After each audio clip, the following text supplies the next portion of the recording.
All right, welcome everyone. If we can everyone get seated. All right, if we can have everyone seated so we can get started. Happy month of Kiyak. The Coptic month of Kiyak is when it's called the Marian month, where we celebrate St. Mary and we give our attention to and our honor to her and the incarnation of Christ. If everyone can have a seat so we can get started. All right, so we're continuing our series of Christ entering into our world. And we talked about last week, we explained theologically how Christ, if we can close the doors in the back. Sorry, it's a little bit loud. We talked about theologically how Christ entered into our world and why he came and why he had to come the way he did and how he emptied himself. We talked about how amazing of a step it was that God himself came to empty himself of himself. And we talked about how big of a deal that was, and it's not something to take lightly. As you're fasting, it's important for us to remember this big step that the Lord took. We use the word kenosis, and kenosis is self-emptying. And what I want to talk to you guys this morning, if you are in college or you are single, it still applies to you because it's important for us to understand this concept of kenosis in marriage. Marriage is an important topic, and I think the hardest place to experience kenosis, we said kenosis means emptying myself of myself. The hardest place to experience it is actually at home.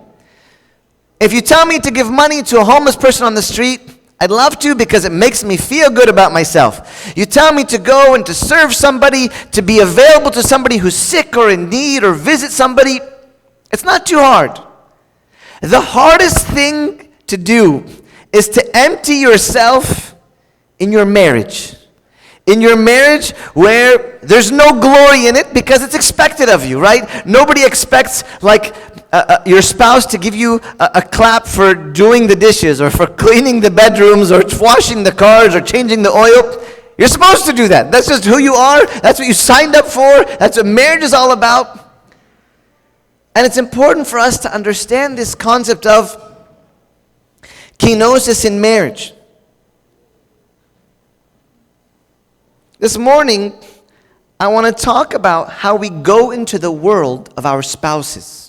How we go into the world of our spouses. Because like I said, Christ, this whole season is about Christ entering into our world. He went down, he left his world, which is nothing like our world. He took on our flesh. He came into our position. He became just like us in everything except for sin.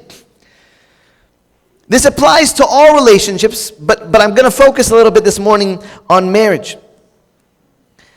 What I want to explain to you guys is, when we talk about marriage, we talk about a covenant, right? Marriage is a covenant, it's not a contract.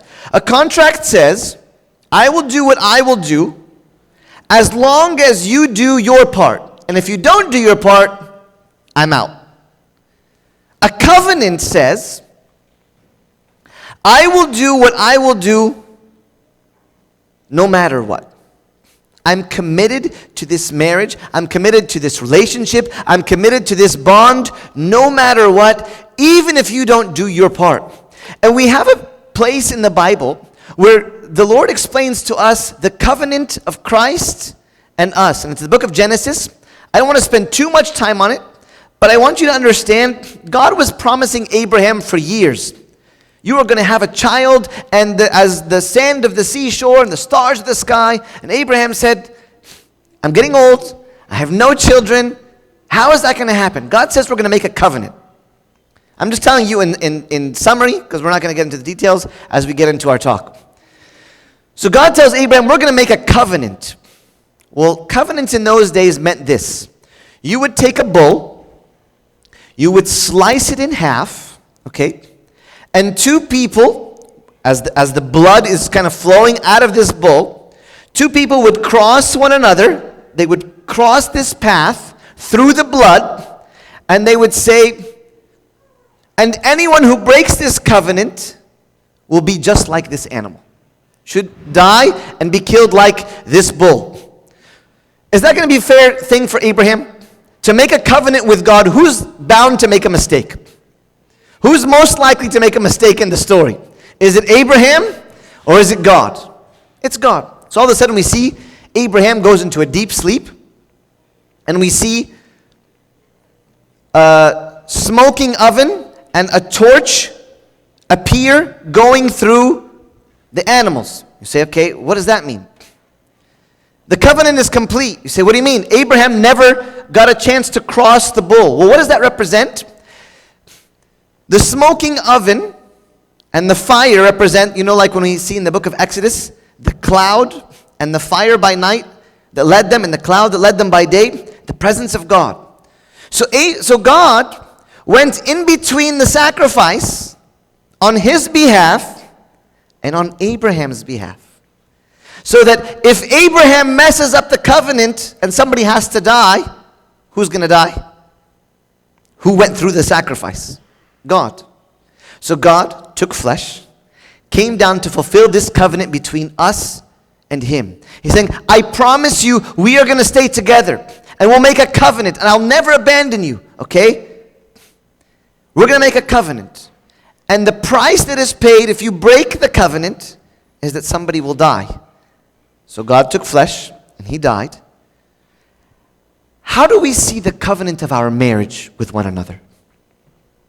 Do we see that as I signed up the same bloody covenant? In the marriage ceremony, we wrap the bride and the groom with a red ribbon in the middle of the ceremony, and that red ribbon symbolizes, people will meditate and they say it's the blood of Christ. It's not the blood of Christ. It's symbolic of your own blood.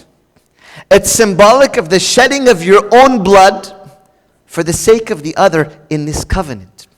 That when you get married, you are saying, I laid down my life for you. And that's what we want to talk about in some detail this morning.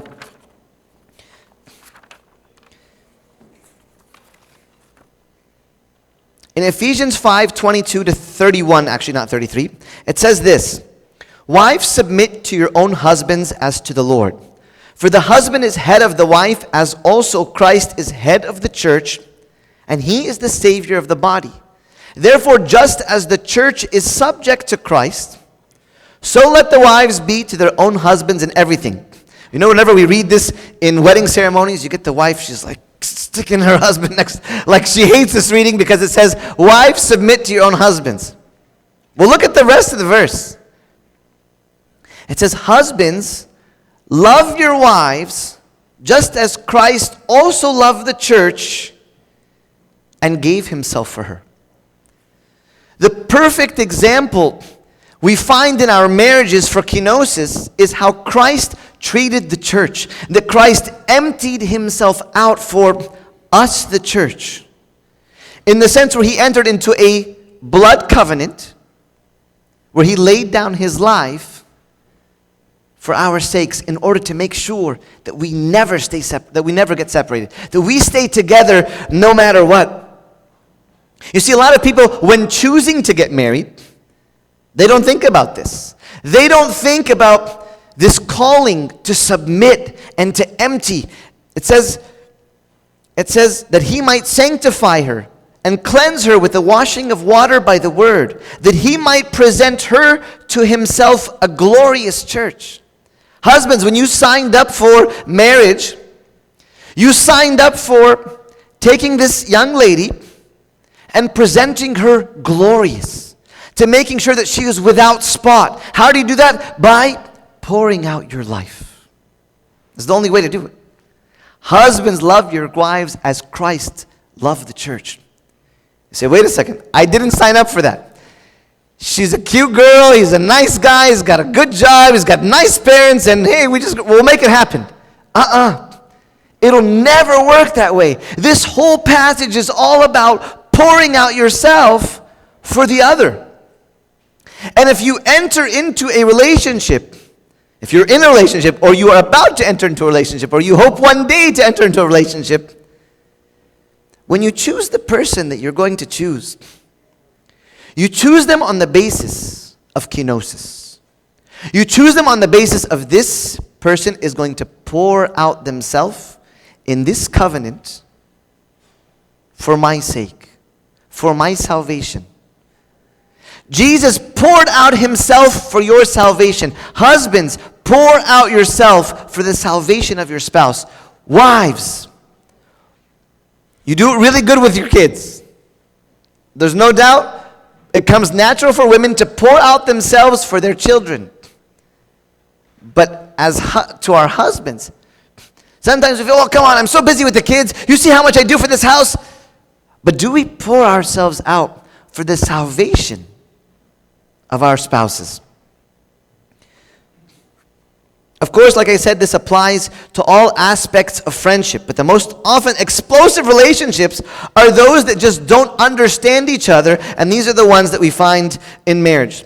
So what we want to talk about today is trading places. How to enter into the world of your spouse. When a couple neglects to trade places with their spouse, they become ignorant of each other.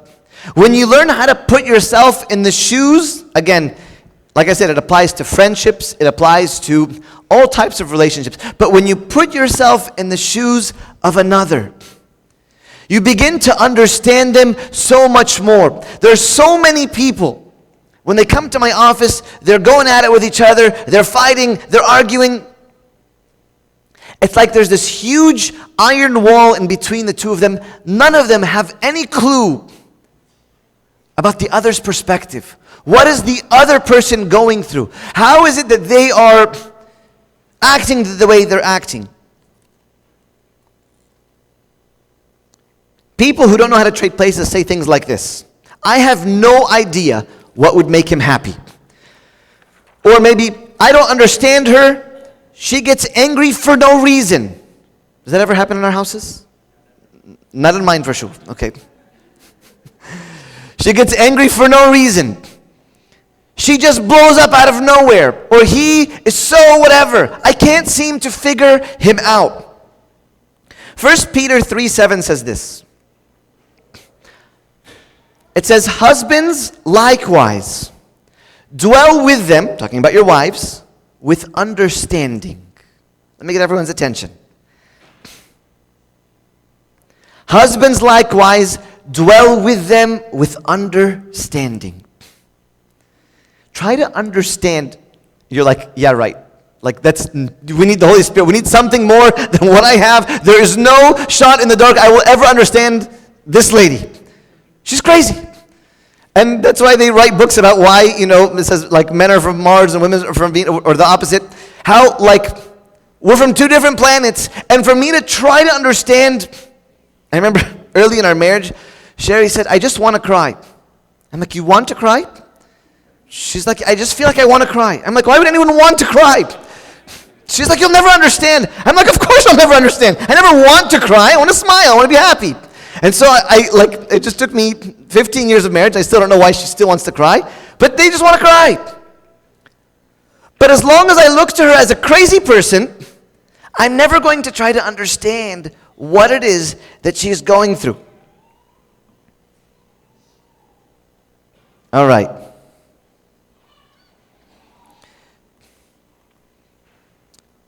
What trading places actually means having the word empathy. I have the definition up here. It's the identification with and understanding of another's situations, feelings, and motives. If you can see the graphic that I have up there. It's about switching minds. It's trying to get the other person's mind and understand what is going on in their head. But it's not just a mind thing.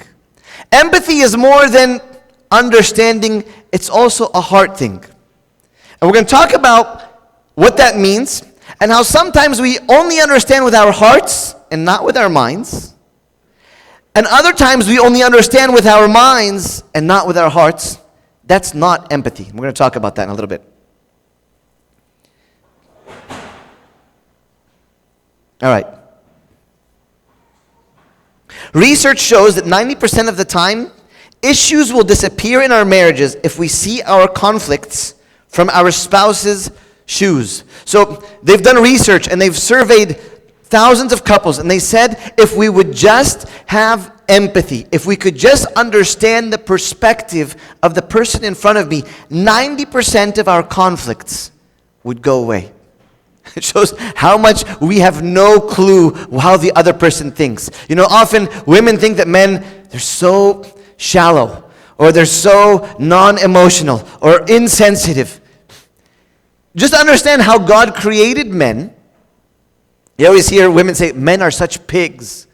They're not pigs. God just created them that way. Like that's just how they are. That's just how God created men. Their desires are different than your desires. Like, they're not pigs. That's God's design. And when we try to understand that a man thinks in a certain way and that a woman thinks in a certain way, then we can begin to what? Connect in a certain way and enter into each other's worlds. And that's what Christ did. Christ entered into our worlds. He entered into our world. He became like us in order to save us, in order to connect with us. And that's what we want to, the details that we want to get into. All right. Having empathy for one another means becoming more skilled at reading one another. And we're going to get to understand putting yourself in your spouse's skin to momentarily become your partner. How many of you ever tried to do that? How many of you, when you look at a situation, again, as a man looking to a woman's situation, we just don't get how possibly they could have come up with this interpretation of the story. And you look and you say, I don't get it. Like, I don't know what to do. And she's doing the same thing. Why can't you get it? Why don't you just see that I just need you to come and tub or come and be warm? Because there's a problem. You don't need a tub. We have to fix the problem. How many of you men have tried to fix your wives' problems? How many of you have actually fixed a problem? It's never happened, right? 15 years strong, I've never fixed a problem. You see, when you offer each other more care and comfort, create a warm emotional space, you become more thoughtful, considerate, less judgmental, and more perceptive. This is so important. You see, in your position, you often look at your spouse in a very judgmental way. And I don't mean like you think of them in like bad, but you're judging a situation, but you have zero perspective. And so the goal is that we would have perspective in entering into our spouse's shoes.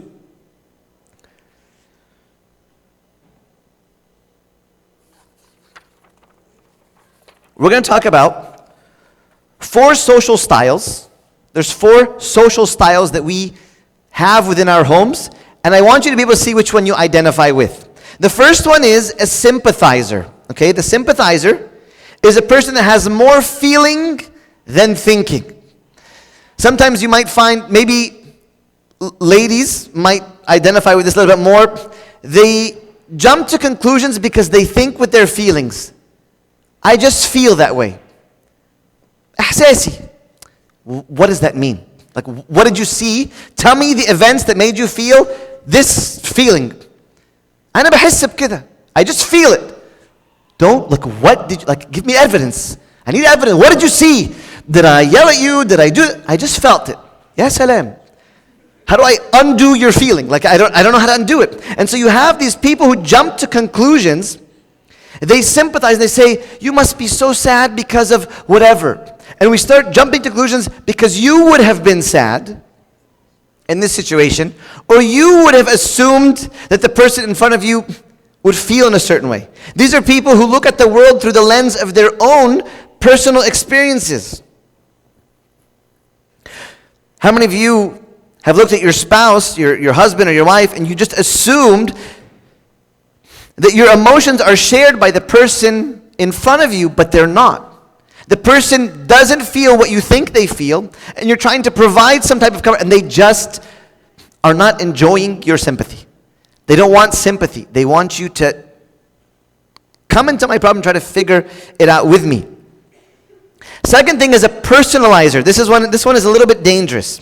This person is usually imprisoned by fear in the relationship.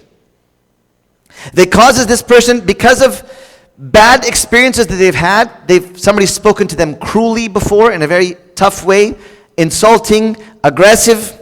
different ways that they have a tough time loving their spouse with their head logically or with their heart emotionally, because they withdraw and retreat in different conflicts. A lot of people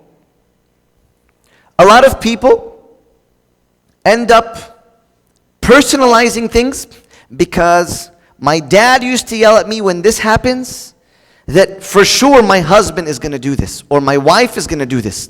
My mom used to nag at me too, and so what do? Is that we don't end up actually connecting. So many people have had bad experiences in their life that they personalize everything and they begin to retreat in the relationship. Because they have all kinds of distorted thinking. The lens of their life is so distorted by the different experiences in the past, they can never see their partner's view. How many of you are like this? That maybe you were engaged to someone else before, and that person in the engagement destroyed you. And so now you've entered into your marriage, or maybe you have bad memories 20 years ago, you've entered into your marriage, and you're starting to think, I will not make myself vulnerable for this person because they could do, or they will do, what my ex-fiancé did, or what my parents did, or what my friends did. These people are personalizers. Okay, these people struggle. Their struggles are so heavy inside that they prevent them from entering into their partner's lives. How many of you can identify that you are so self-absorbed with your own struggles that you don't have the energy or the desire, and you're totally afraid to enter into their world? What are they going through? I don't care what they're going through. I'm hurt, and if I go in there and I open myself up, they're going to hurt me. Who said that? Those are the personalizers. Then there's the worst, in my opinion, is the analyzer. Anybody who is in some type of mental health type of field or career. These people, no offense to you, you know too much. And so these people are not people that empathize, but they psychologize. They psychologize. You know what they think? Do you know why you're doing this? You're projecting your father's anger on your child. And you're like, he lost my wallet. Like, he's in trouble. He broke the window. You are, like, I don't need analysis right now. I need you to understand, I want to kill somebody. Come into my world. I don't need to know the root of why I'm going to do what I'm going to do. I need you to stop me from doing what I'm going to do. Okay? These are the people that psychologize everything. These people are funny, right? You're probably feeling rejected in this situation because when you were on the playground, kids didn't like you because you have messed up hair. And you're like, okay, if you feel like I feel rejected, try to sympathize with me. The worst is somebody, and this is what we tell people, is that sometimes counseling, I'm all for counseling, and I encourage counseling. But what counseling does is, it paints a picture of what's going on inside of you. It strips you naked and said, this is what you look like. Okay, now what? Then they give you different coping mechanisms to figure out how to avoid or practice fixing these internal issues. And it's great, and we need that. And we need counseling because it's helpful for somebody to actually tell me why I do what I do. But the worst thing is when your spouse is psychoanalyzing you, and they're thinking, your dad does that too. Your mom is just as rude as you when it's at dinner time. Like, you start to link things, and this person will never be able to empathize with me. You see, empathy, it doesn't impose its own diagnosis. Right? Empathy doesn't impose its own diagnosis. It doesn't attempt to really know what's going on, but to accurately see the situation from another's view. So the person that's psychoanalyzing is dangerous. You want to enter and figure out what is their view. I don't need you to tell me that my parents are messed up. I know my parents are messed up. But I need you to come and enter into my view. That's the analyzer.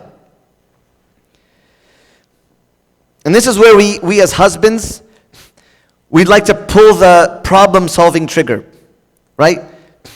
The reason why you're Sherry hates it when I do this. I'm like, I know exactly why you are fighting with me or with the kids or with yourself or why you're crying. I know. You know why? Because of 1, 2, and 3. And I'm coming up with, and then you just need to start doing this. And she says, you can't just tell me to do those things. It's the worst thing when I tell her, you need to do this or you need to do that. Come and enter into my world. Come and figure out how I can get through it and support me in it. Then there's the empathizer. The person that has empathy is where analyzing and sympathizing meet. You put yourself into each other's shoes with your head and your heart. I feel for you, and I'm gonna go through this problem with you. You know, a lot of us, from the outside of the problem, you just need to start being patient with your kids. No, we're gonna practice how we can have a little bit more control at home. We can practice working together. It's mind and heart. For you mind people, your spouses need a little bit more heart. You're 50% there, but they need a little bit more heart. That sense. And you heart people, I know you want to give me a hug, but I'm getting fired. Okay, like I know you want to give me, but I'm getting fired. Like think with me, work with me. Like we need to work this out together. Come into my world. You want to cry for me and hug me? It's nice. But we have a problem now, and I need somebody to bring the two together. A lot of us are either this mind or either heart. It's a deep emotional attunement that is tempered by an objective.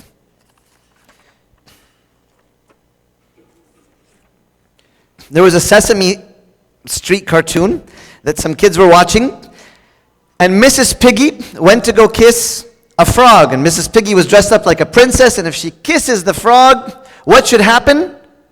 The frog should turn into a prince. But what happened was Mrs. Piggy kissed the frog, and Mrs. Piggy turned into a frog. Okay? But the kids that were watching were laughing, and they said, that's exactly what she needs. If she wants to understand the frog, she's got to become a frog. You see, the kids sometimes understand that, no, the goal is not to make the frog a prince, but Mrs. Piggy needs to become a frog to understand the frog. And this is exactly what we do. How many of you guys try to think that people see the world through your eyes? I don't know how many times I'll try to be remembering a song, and I'll be like, Sherry, what's that song? It goes like this, him. And she's like, I don't know. I'm like, come on, Sherry, like, just think with me. It goes, him.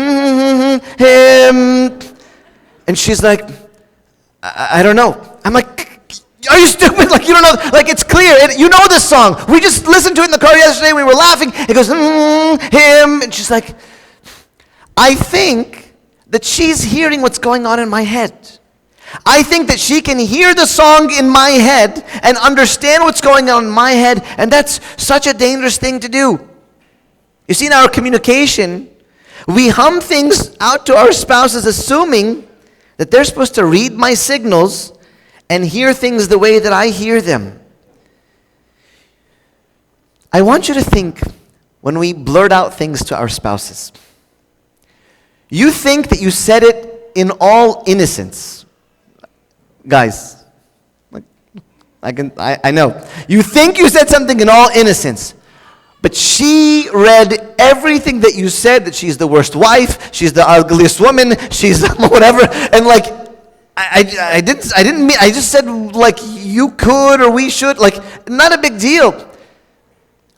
And I gotta be able to say, how would the person in front of me interpret the things, what is going on in their head in the way that they, so now we want to find out what are the benefits to trading places. There's complaining versus criticism. Do you guys actually know that complaining is good, criticism is not? Complaining often begins with, I feel that we don't have enough money. Or I feel like we need more family time. Criticism says what? They often start with you statements. So like a complaint would say, I feel frustrated when we're always late.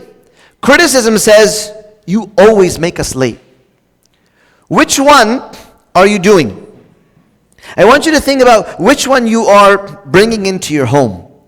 Because if you are identifying, if you are complaining and identifying, saying, we are always late, as opposed to you always make us late. I think I told you guys this story before. I'm a very fast-moving, even people in the halls, people are like, and I'm like, hey, and I'm like, I'm just a fast-moving person.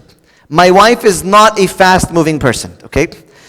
Often, like when we are going to a restaurant, we get to the parking lot, put it in park, turn off the car, I'm out of the car, I've ordered the food, Sherry is looking for the purse, where's my sunglasses? Oh, did I leave my keys? Is the hairdryer still on at home? I've finished my meal already, we like, the date's over. And so we learned how to make us not late and how to make us not rushed. Like as soon as we are leaving the garage, sweetheart, take off your seatbelt and find your purse and get your cell phone, call your neighbors and do whatever you gotta do. So that as we pull into the parking spot, she's adjusted her life to be ready to enter into my world, the fast world. And I slow down a little bit and she speeds up a little bit and we can live a happy life together. Otherwise, I'm like, how many purses did you bring? How many things of makeup? Let's go. It's so hard to understand these things, but when I begin to say that we are late, so how can we fix our situation? Because you need time to get ready. You need time, and it doesn't take me time to do anything. I can do everything super fast, okay? Then there is, when you trade places, you eliminate nagging. How many of you love nagging? How many of you love it when your spouse nags at you? Have you ever listened to how you nag your spouse? Cleaning up the socks by the bed. You get into bed, you take off your socks, you just leave them on the floor until the next day and you put them in the hamper. Nagging, for 15 years of marriage, it's never worked. The nagging for me their socks are still there. But how can we, these little minor annoyances that we do within our marriage, they're not the stuff that create divorces, but you know what they do is they dull the love. They make the love when the person just doesn't, either the person is nagging at me all the time, when I think about going home, I think of pain. Or, for the spouse, my husband doesn't listen to me, or he never does this, he always just throws his dishes in there, whatever. You're nagging. I want you to think of a better way to do it.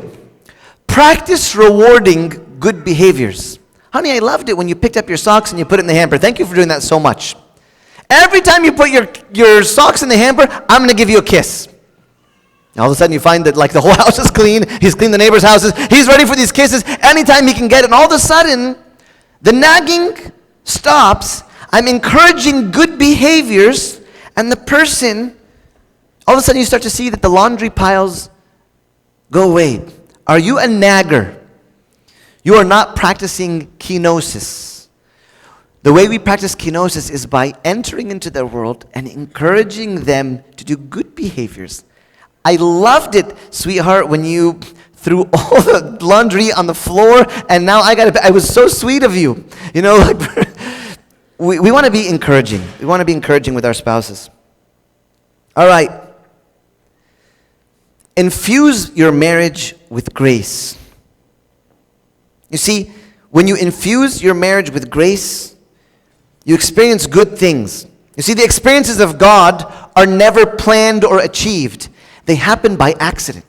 And so when you show grace when it's not expected, for example, your wife comes home and she got her third driving ticket that's going to drive your insurance up, and she comes home and you say, it's okay, sweetheart, don't worry about it. We'll work it out.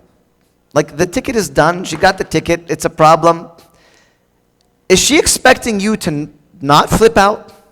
You got a driving ticket, the police pulled you over, you got the ticket, and you come home, and all of a sudden you showed grace. What does that do for a marriage? What does that do for marriage when we constantly infuse grace? It's when we replace condemnation with undeserved love. Some of us were critical. Some of us in our relationships were critical. How can you replace condemning your spouse with an undeserved, out of nowhere love? Ma'alish. It's going to be okay. Don't worry. I'm totally afraid to tell you, but I lost whatever. Or I hit the car today when I was backing out. Okay, ma'alish, we have insurance. We'll take care of it. Either way, you have to pay the bill, right? The car is hurt, it's damaged. You screaming doesn't fix the car. You still got to pay X amount of money to fix the bumper. But if you show grace, what do you do to your marriage? I remember when we lived in Kenya, the missionaries that were with us were getting frustrated because the people that we were building the closest bonds with, some of them were stealing from us. And to the point where they said, okay, I want you to make sure, measure the sugar every day, because we had people that were cooking with us, and measure the sugar every day because they're going to steal the sugar. I'm like, to the point they're going to steal the sugar? We can't trust these people. It got so annoying. People were like, they're always stealing from us and they're always trying to rip us off. Until we actually spent a night with them in their huts. We lived a normal day with them, how they gathered the food, how they prepared the food, where we slept. We slept in their hut. And it was a very difficult experience. And I began to say, and the kids are saying, we're hungry and there's not enough for us. You didn't make enough for all of us. You only gave enough to the guests, which were us. And the kids are crying because there wasn't enough food. And I began to say, wow, when you go into their homes, when you trade places with your spouse, you begin to look at them and say, I totally understand why they steal. Wouldn't you steal if your kids had no food on the table?